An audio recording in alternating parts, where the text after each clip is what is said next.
Kilo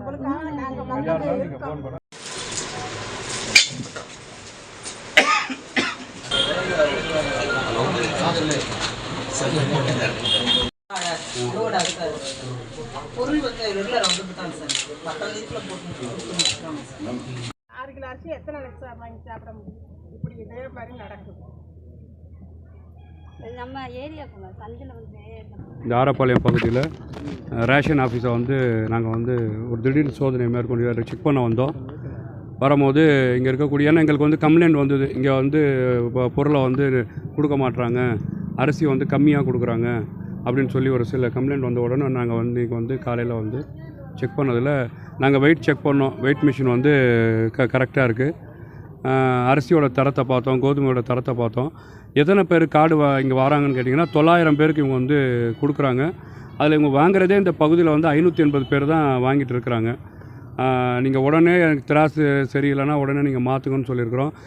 நீங்கள் கடைசி நாள் வரைக்கும் நீங்கள் மாதத்துலேருந்து 30ஆம் தேதி வரைக்கும் அந்த வரக்கூடிய அந்த ரேஷன் கார்டை கொண்டு வரவங்களுக்கு நீங்கள் அதுக்கான பொருளை உடனே கொடுக்கணும்னு சொல்லி அவங்கள்ட்ட சொல்லியிருக்கிறோம். அதுக்கான நடவடிக்கையும் எடுத்துருக்கிறோம் சார். 6 கிலோ அரிசி கொடுக்குறாங்கன்னு ஒரு கம்ப்ளைண்ட் இருக்குது. இப்போ நாங்கள் கேட்டோம், இல்லை அந்த மாதிரி நாங்கள் 12 தான் கொடுக்குறோன்னு சொல்லியிருக்கிறாங்க. அதுக்கான மேற்கொண்டு அதுக்கான விஷயத்தை கேள்விப்பட்டு நாங்கள் நடவடிக்கை எடுப்போம். செல்லும் இடமெல்லாம் பொதுமக்களுக்கு தொடர்ந்து கோரிக்கையாக வைக்கிறாங்க. ஒவ்வொரு கோரிக்கையாக எப்போ சரி செய்யப்படும்? இல்லை, நம்ம இப்போ டெய்லி பார்த்திங்கன்னா சார், தொடர்ச்சியாக அத்தியாவசியம் இந்த பாதாள சாக்கடை, குடி தண்ணீர் பார்த்திங்கன்னா அதில் கலர் மாறி வர்றது, தொடர்ச்சியாக சாலையில் விளக்கு இல்லாமல் இருக்குது. நாங்கள் அஃபிஷியல் எல்லாத்தையும் கூப்பிட்டு எங்கெங்கெல்லாம் கம்ப்ளைண்ட் வருதோ உடனே ஃபாஸ்ட்டாக போய் அதை நாங்கள் சரி செஞ்சிட்ருக்குறோம். நீங்கள் மீனாட்சி அம்மன் கோவில் பகுதியாக இருந்தாலும் சரி, ஆரப்பாளையம், தத்தநேதி பகுதியில் எங்கே வருதோ அந்த அஃபிஷியல் ஆஃபீஸர்களை கூப்பிட்டு, ஏசி அவர்களை கூப்பிட்டு, இல்லை நீங்கள் கார்ப்பரேஷன் டிசி அவர்களை கூப்பிட்டு உடனே எங்கே கம்ப்ளைண்ட் இருக்கோ உடனே சரி செய்கிறாங்க. அதுக்கான நடவடிக்கையை ரொம்ப ஃபாஸ்ட்டாக எடுத்துகிட்ருக்குறோம். கண்டிப்பாக அதுக்கு ஒரு நிரந்தர தீர்வு வேணும் சார். மதுரையை பொறுத்த வரைக்கும் நாங்கள் பார்க்குறோம், ஏன்னா மதுரையை 2 அமைச்சர்களும் இந்த மதுரை பகுதி மக்களை தொடர்ச்சியாக ஏமாற்றிருக்கிறாங்க. இதில் ரொம்ப தெளிவாக தெரியுது. அத்தியாவசியமான இங்கே பெரிய பிரதான கோரிக்கை பாதாள சாக்கடை சார். ரோடு பூரா காவா தண்ணி, குப்பை தூர்நாற்றம், இதனால் கொசு பிரச்சனை வருது. நாங்கள் எல்லா அதிகாரிகளையும் கூப்பிட்டு பார்த்தா நீங்கள் எல்லா இடத்துலையும் பார்த்திங்கன்னா அந்த கொசுக்கான கொசு மருந்து அடிக்கிறாங்களா, தண்ணியில் குளோரின் முறையாக போடுறாங்களா, கொசுக்கான அந்த புகையை சரியாக இவங்க பண்ணுறதில்ல, அதை பண்ணுறாங்களான்னு சொல்லி ஒவ்வொரு அஃபிஷியலை கூப்பிட்டு நாங்கள் மீட்டிங் நடத்திட்டுருக்குறோம். கூடிய விரைவில் அது முழுமையாக சரி செய்வோன்ற நான் சொல்கிறேன். ரேஷன் அரிசி வாங்குற இடத்துல மக்கள் இங்கே நின்று வாங்க முடியாத அளவுக்கு பக்கத்தில் இருந்து காவா தண்ணி ஓடுறதுல இருந்து கொசுல இருந்து எல்லாமே நோயை வாங்கிட்டு போகிற அளவுக்கு இருக்குது. இனிமேல் நம்ம அரசை குறை சொல்ல முடியாது. நடவடிக்கை எடுக்க நீங்கள் என்ன மாதிரியான இல்லை, நீங்கள் இது நடவடிக்கை எடுப்போம். இது என்னன்னு கேட்டிங்கன்னா, இதுக்கான அதிகாரிகளை கூப்பிட்டு மக்களுக்கு இடையூறு இல்லாமல் நீங்கள் இது நிரந்தர தீர்வு வேணும். இப்போதைக்கு டெம்பரவரி தீர்வு தான் காண முடியும். இது மக்களுக்கு தெளிவாக புரியும் சார். இது ஏன்னா ஏற்கனவே 10 வருஷம் திமுக கட்டுப்பாட்டில் இருந்தது இந்த பகுதி. திமுக கட்டுப்பாட்டில் நாங்கள் பார்த்திங்கன்னா இருக்கையிலேயே ஃபினான்ஸ் மினிஸ்டராக அவர் இருந்தார், அப்புறம் ஐடி மினிஸ்டராக இருந்தார், அதை தாண்டி மூர்த்தின்னு ஒரு மினிஸ்டர் இருந்தார். மக்களுக்கு ஒன்றுமே சார் நீங்கள் சொல்கிற மாதிரி நாங்கள் குறைஞ்சது ஒரு 10 நாள் ஆச்சு. ரேஷன் அரிசி வாங்குகிற இடத்துல காவா தண்ணி வெளியில் வந்துட்டுருக்கு. மதுரை பூரா அதான் இருக்குது. இதுக்கு முழுக்க காரணம் திமுக ஆட்சி. மக்கள் தெளிவாக புரிஞ்சுருக்கிறாங்க. நாங்கள் வந்திருக்கிறோம். இதுக்கு முதல் பார்த்திங்கன்னா டெம்பரவரியாக என்ன செய்ய முடியுமோ சரியும். கண்டிப்பாக மதுரைக்கு நிரந்தர தீர்வு ஒன்று வேணும் சார். அந்த நிரந்தர தீர்வு என்னன்னு கேட்டிங்கன்னா, பழைய பைப்புகள் மாற்றப்பட வேண்டும், பம்பிங் ஸ்டேஷனை இன்க்ரீஸ் செய்ய வேண்டும். இதுக்கு முழுக்க ஒரு பெரிய பட்ஜெட்டை ஒதுக்கி மதுரை மத்திய மட்டும் கிடையாது, இதை செய்யக்கூடிய இந்த பாதாள சாக்கடை திட்டம் ஒட்டுமொத்தத்தில் இருக்கிற மதுரைக்கு உட்பட்ட ஒரு 4 தொகுதி 5 தொகுதி கவர் ஆகி சரியாக சரி செய்யப்படும். இதுக்கு நிரந்தர தீர்வை ஆனபல் சீஃப் மினிஸ்டர் அவர்கள்ட்ட சொல்லி சரி செய்வோம்னு நான் சொல்கிறேன். முன்னாள் அமைச்சர் டிடிஆர் பழனிசாமி இப்போ பொது வாழ்விலேருந்து ஒதுங்கி இருக்கிறேன், 10 வருஷம் அந்த தொகுதிக்கு எல்லா திட்டங்களையும் செயல்படுத்தியிருக்கிறேன், அந்த திட்டங்களை ஃபாலோ பண்ணால் போதும் அப்படின்னு சொல்லியிருக்கிற ஒரு அறிக்கை. அது மாதிரி உங்களை ஒரு குற்றச்சாட்டு வச்சுருக்காரு. நீங்கள் அபிடவிட்டில் தவறான தகவல்லாம் பதிவு அந்த மாதிரி நான் பணம் கொடுக்காம நான் ஜெயிச்சிருக்கேன் அப்படின்ற மாதிரி ஒரு வார்த்தை சொல்லியிருக்காரு. இன்னும் அரசியல் வாழ்விலேருந்து சில காலம் ஓய்வுன்னு சொல்லியிருக்காரு. இல்லை சார், அவர் அரசியல் வாழ் முழுமையாக மக்கள் ஓய்வு கொடுத்துட்டாங்க. அவர் ரெஸ்ட்டில் இருக்க வேண்டியது தான். அதுக்கப்புறம் அவர் 10 வருஷம் பார்த்திங்கன்னா முறையாக செஞ்சுருந்தால் மக்கள் வாக்களிச்சிருப்பாங்களா, வாக்களிச்சிக்க மாட்டாங்களா? நான் கரைப்படையாத கைன்னு சொன்னவர் தான் எதுக்கு நீங்கள் பயந்துட்டு பிளாஸ்டிக் சேரை கொடுத்தீங்க? இது எல்லாருக்குமே தெரியுமே பிளாஸ்டிக் சேர் கொடுத்தாருன்னு சொல்லி.